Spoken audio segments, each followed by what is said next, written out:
Press के हमारे मित्रों, आप सबका यहां बहुत बहुत स्वागत। नमस्कार, कैसे हैं आप? ये मैं कह तो देता हूं प्रेस के मित्रों, मगर ये है नहीं हमारे मित्र।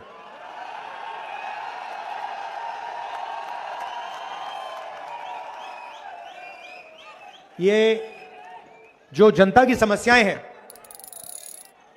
महंगाई, बेरोजगारी, पोल्यूशन, इंफ्रास्ट्रक्चर, इनके बारे में तो ये बोलते ही नहीं है। अंबानी जी की शादी दिखाते हैं, उसमें मोदी जी भी जाते हैं, ये भी जाके डांस करते हैं। 8-10 करोड़ रुपए की घड़ी होती है। देश में युवाओं को रोजगार नहीं है। दिल्ली में सांस नहीं ली जाती। सड़कें टूटी हुई हैं, मगर मीडिया वाले सिर्फ मोदी जी का चेहरा दिखाते हैं, अंबानी जी की शादी दिखाते हैं, अदानी जी के एयरपोर्ट दिखाते हैं। लड़ाई विचारधारा की है, और एक तरफ नफरत फैलाने वाले लोग, बीजेपी आरएसएस के लोग, और दूसरी तरफ कांग्रेस पार्टी, हमारी विचारधारा। और इसको समझाने का सबसे आसान तरीका नफरत के बाजार में मोहब्बत की दुकान खोलनी है। और कुछ कहने की जरूरत ही नहीं होती। हम नफरत का हिंदुस्तान नहीं चाहते हैं। हम डर का, हिंसा का, नफरत का हिंदुस्तान नहीं चाहते हैं। हमें मोहब्बत की दुकान चाहिए।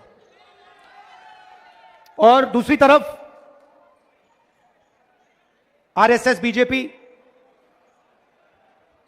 जो भाई को भाई से लड़ाते हैं, एक धर्म को दूसरे धर्म से, एक जात को दूसरी जात से,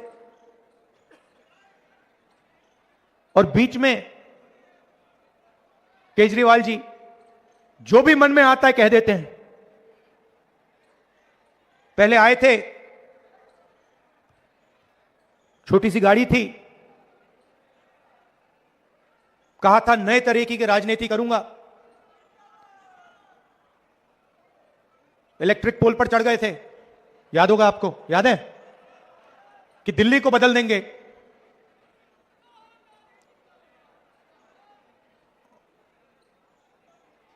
और जब गरीबों को जरूरत पड़ी तो कहीं नहीं दिखे वो। जब दिल्ली में हिंसा हुई कहीं नहीं दिखे वो। और कहा था कि साफ राजनीति लाऊंगा। और सबसे बड़ा लिकर का स्कैम दिल्ली में हुआ है, और उनके घर की आपने फोटो देख ली। नरेंद्र मोदी जी ने मुझे घर से बाहर निकाल दिया, फेंक दिया उठा के। मैंने चाबी दी, मैंने उनसे कहा भैया लो अपना घर, मुझे नहीं चाहिए, भागो यहां से। और केजरीवाल जी महल में रहते हैं, शीश महल में रहते हैं।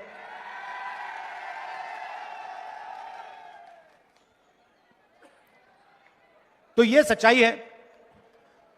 और लड़ाई किस बात की है? लड़ाई संविधान की है, अंबेडकर जी की संविधान की, गरीबों के संविधान की।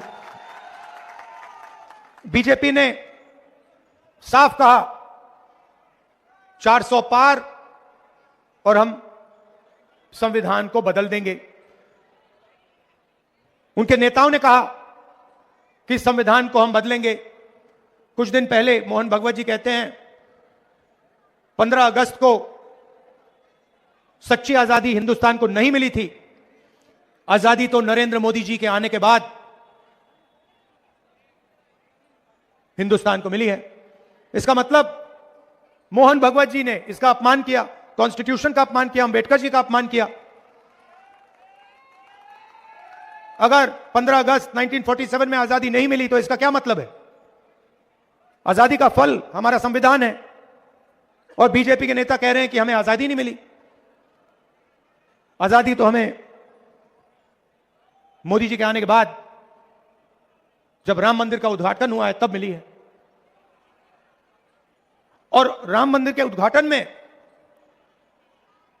आप मुझे बता दो, एक गरीब व्यक्ति आपको उस उद्घाटन में नहीं दिखा होगा। अंबानी दिखे, अदानी दिखे, सब बड़े बड़े लोग दिखे, अरबपति दिखे, और हमारी जो राष्ट्रपति हैं, आदिवासी हैं, उनको वहां तक नहीं जाने दिया।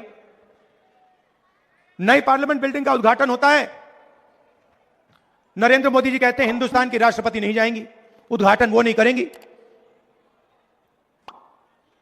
तो ये अरबपतियों का हिंदुस्तान चाहते हैं, 5-10% का हिंदुस्तान चाहते हैं। और संविधान कहता है कि इस देश के सब लोग एक जैसे हैं, समान हैं, कोई कम नहीं है, कोई बड़ा नहीं है, कोई छोटा नहीं है। हिंदुस्तान के सारे नागरिक एक समान है। कॉन्स्टिट्यूशन में लिखा हुआ है, इसमें लिखा हुआ है कि इस देश में किसी को नहीं डरना चाहिए। इस देश में, इसमें कहां लिखा है कि एक अरबपति को हिंदुस्तान के सारे एयरपोर्ट, सारे पोर्ट, डिफेंस की इंडस्ट्री, इंफ्रास्ट्रक्चर सारा का सारा पकड़ा देना चाहिए? कहां लिखा है इस किताब? तो यह डर फैलाने का लक्ष्य है। यह हिंदुस्तान का धन अरबपतियों के हवाले करना चाहते हैं, यह आपको लड़ाना चाहते हैं। हिंदू मुसलमान, एक जात के लोगों को दूसरे जात से यह लड़ाना चाहते हैं। और फिर जो आपका धन है वो आपके जेब से निकालकर अरबपतियों को देना चाहते हैं। और गलतफहमी में मत रहिए, ये अदानी जी जो हैं, ये नरेंद्र मोदी जी के बहुत खास मित्र हैं। ये जो करोड़ों रुपए हैं, असलियत में ये अदानी जी की कंपनी है, मगर कंट्रोल नरेंद्र मोदी जी के हाथ में है। यह सच्चाई है। जीएसटी का पैसा आप देते हो,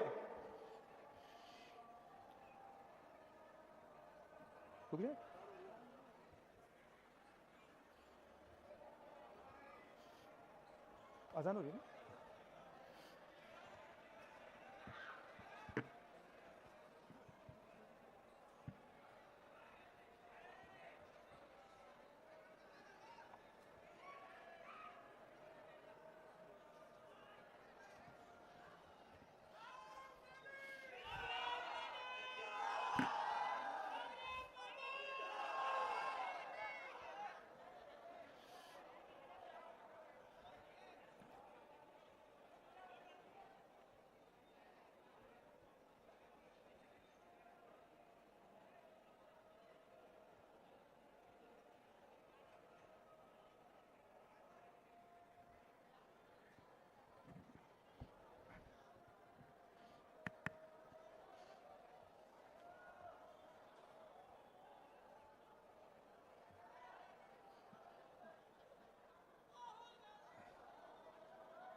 हो गया? तो जीएसटी का पैसा, ये जीएसटी लागू की इन्होंने, नोटबंदी की। आप सोचिए, नोटबंदी और जीएसटी को से किसका फायदा होता है? छोटे दुकानदारों का नहीं होता, छोटे बिजनेस वालों का नहीं होता, किसानों का नहीं होता, मजदूरों का नहीं होता, स्टूडेंट्स का नहीं होता, अरबपतियों का होता है। ये पूरा का पूरा, इनकी जो पॉलिसीज हैं, ये सारी की सारी अरबपतियों की पॉलिसीज हैं। तो जीएसटी आप देते हो, आपने शर्ट खरीदी, वही शर्ट अगर अदानी खरीदेगा, जितनी जीएसटी आप देते हो उतनी जीएसटी वो देगा। आपने किसी रेस्टोरेंट में खाना खाया, जितनी जीएसटी आप दोगे उतनी जीएसटी अदानी देगा। तो जीएसटी आप देते हो, आप अपने बच्चों को प्राइवेट कॉलेज यूनिवर्सिटी में भेजते हो, लाखों रुपए लग जाते हैं, बैंक लोन लेना पड़ता है, खून पसीना देकर आप प्राइवेट यूनिवर्सिटी में, कॉलेजेस में अपने बच्चों को भेजते हो, बीमार होते हो फिर से प्राइवेट अस्पताल में। आपने अपने आप से कभी पूछा है कि ये जो प्राइवेटाइजेशन हो रहा है, ये जो हमारे जेब से लाखों रुपए लिए जाते हैं शिक्षा के लिए, स्वास्थ्य के लिए, बिजली के लिए, पानी के लिए, ये किसके हाथों में जाते हैं? ये आपके हाथों में नहीं जाते। हिंदुस्तान को 5-7% लोग चलाते हैं।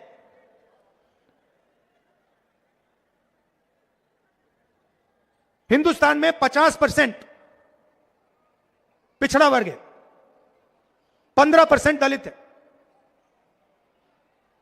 8% आदिवासी है और 15% माइनॉरिटी है। सबको जोड़ दो तो 90% आबादी है। दलित, आदिवासी, पिछड़ा वर्ग, माइनॉरिटी, उसमें आप मुसलमान, सिख, ईसाई सबको जोड़ दो, 90% बनता है। 500 कंपनी है जो है हिंदुस्तान की सबसे बड़ी, ये मीडिया के जो मालिक हैं,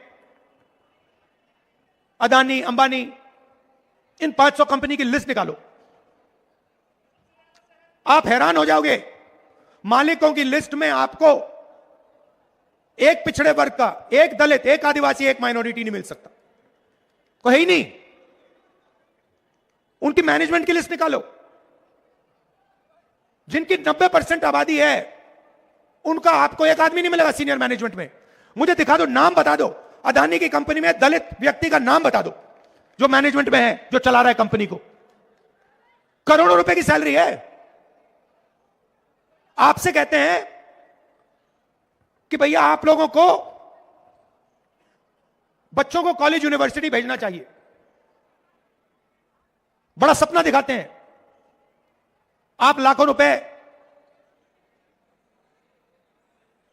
कॉलेजेस में डाल देते हो, सपना देखते हो कि भैया हमारा बच्चा इंजीनियर बनेगा, डॉक्टर बनेगा, आईआईटी में चला जाएगा, आईआईएम में चला जाएगा,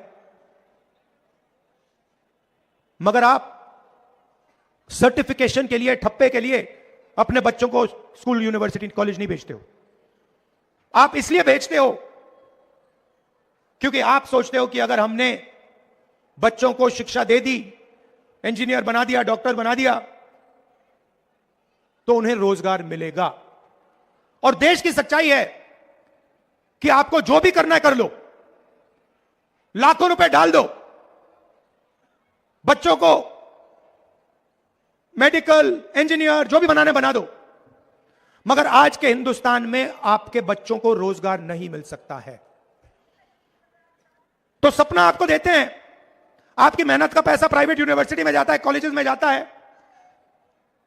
प्राइवेट कॉलेजेस, यूनिवर्सिटी को आप लोग नहीं चलाते, उनके मालिकों की लिस्ट में आपके नाम का कोई है ही नहीं।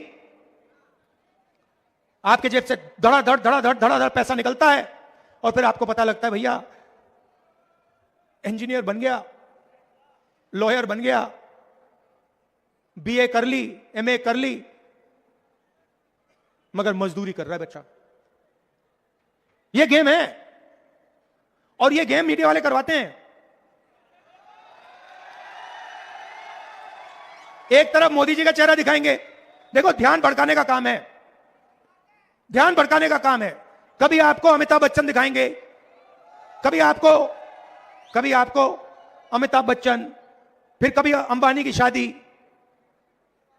फिर कभी कहेंगे भैया देखो भैया उधर बड़ा क्रिकेट मैच चल रहा है, डांस गाना होगा, मन की बात होगी, मगर काम की बात मीडिया वाले कभी नहीं करेंगे। काम की बात क्या है? काम की बात क्या है? काम की बात यह है कि भैया हमें रोजगार क्यों नहीं मिल रहा, महंगाई क्यों बढ़ती जा रही है, हमारे जेब से पेट्रोल का पैसा अंबानी की जेब में क्यों जा रहा है, यह है काम की बात। अदानी को सारे के सारे एयरपोर्ट क्यों मिल रहे हैं? अग्निवीर क्यों हुआ? जवानों से पेंशन क्यों छीनी गई? ये है सच्चे मुद्दे। इसके बारे में कोई बात नहीं करेगा, मगर नुकसान तो आपका होता है, दुख तो आपको होता है, मेहनत आप करते हो, और होता क्या जा रहा है? अरबपतियों का हिंदुस्तान बन रहा है। 100-200 लोग हैं, उनका नाम आप जानते हो, अदानी, अंबानी, बिरला, टाटा। वो जो भी सपना देखना चाहते हैं देख सकते हैं, जो भी करना चाहते हैं कर सकते हैं। उनके बच्चे कुछ भी करना चाहें तो कर सकते हैं, मगर आप सपना नहीं देख सकते। आपको रोजगार नहीं मिल सकता, आपको महंगाई से राहत नहीं मिल सकती। क्यों? क्योंकि पूरा सिस्टम आपसे चोरी करने का, आपसे पैसे लेने का और आपके ध्यान को भटकाने का सिस्टम है। तो हमने कहा, पार्लियामेंट हाउस में मैंने नरेंद्र मोदी के सामने बोला, आज तक हिंदुस्तान में पिछड़े वर्ग को अपनी सच्ची आबादी नहीं मालूम। मैंने नरेंद्र मोदी जी से बोला, एक काम करिए, पूरे देश में जाति जनगणना करवाइए कि पता लग जाए कि किसकी कितनी आबादी है और किसकी कितनी भागीदारी है। नरेंद्र मोदी ने एक शब्द नहीं बोला। जुडिशरी में 90% के कोई लोग नहीं है, प्राइवेट अस्पताल आपके हाथों में नहीं, प्राइवेट कंपनियां आपके हाथों में नहीं, प्राइवेट यूनिवर्सिटी कॉलेजेस आपके हाथ में नहीं। पहले आपको रोजगार मिलता था, पब्लिक सेक्टर में मिलता था, वो सारा का सारा उठा के बेच दिया। पहले आप सेना में जा सकते थे, अब कहते नहीं भैया सिर्फ 4 साल रहोगे, उसके बाद ना आपको पेंशन मिलेगी ना शहीद का दर्जा मिलेगा। यह फर्क है कांग्रेस पार्टी और उनमें। मैंने तो सीधा मोदी जी से कहा है कि देखो भैया, आप करो ना करो, हमारी सरकार आएगी, जहां भी आएगी वहां पर हम जाति जनगणना का काम एकदम शुरू कर देंगे और हम पता लगाएंगे कौन सी संस्था में कौन कौन लोग हैं, इस देश में किसकी कितनी भागीदारी है, और बदलाव लाएंगे। हमने यह भी बोला कि जो 50% रिजर्वेशन की दीवार बना रखी है कि रिजर्वेशन 50% से ज्यादा नहीं हो सकता, इस दीवार को हम उठा तोड़कर फेंक देंगे और दोनों चीज हम लोकसभा में, राज्यसभा में पास करवा के दिखाएंगे। और यहां दिल्ली में हमारी सरकार आएगी तो हम जाति जनगणना करेंगे। यहां पे आपके अनिल चौधरी जी हैं, इनका आप पूरा समर्थन दीजिए, पूरा समर्थन कीजिए।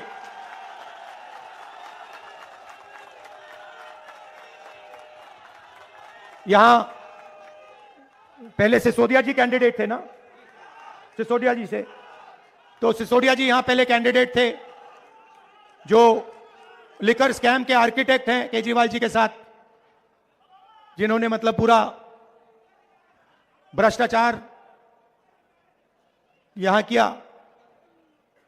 तो यहां से भाग के चले गए, डर के मारे भाग के चले गए। अच्छी बात है, आप अनिल को भारी बहुमत से जिताइए और याद रखिए, देखिए सबसे जरूरी चीज हिंदुस्तान के भविष्य के लिए नफरत के बाजार में मोहब्बत की दुकान खोलनी है, नफरत के खिलाफ लड़ना है। मोहब्बत का हिंदुस्तान चाहिए हमें नफरत का हिंदुस्तान नहीं चाहिए, हम नहीं होने देंगे। और इस देश में किसी को नहीं डरना चाहिए, किसी को भी नहीं डरना चाहिए। ये हम सबका देश है, ये मोहब्बत का देश है, ये भाईचारे का देश है, ये एकता का देश है और इसके लिए और संविधान के लिए हम लड़ते रहेंगे और हमारी जीत होगी। आप सबका बहुत बहुत धन्यवाद, दिल से धन्यवाद। नमस्कार, जय हिंद।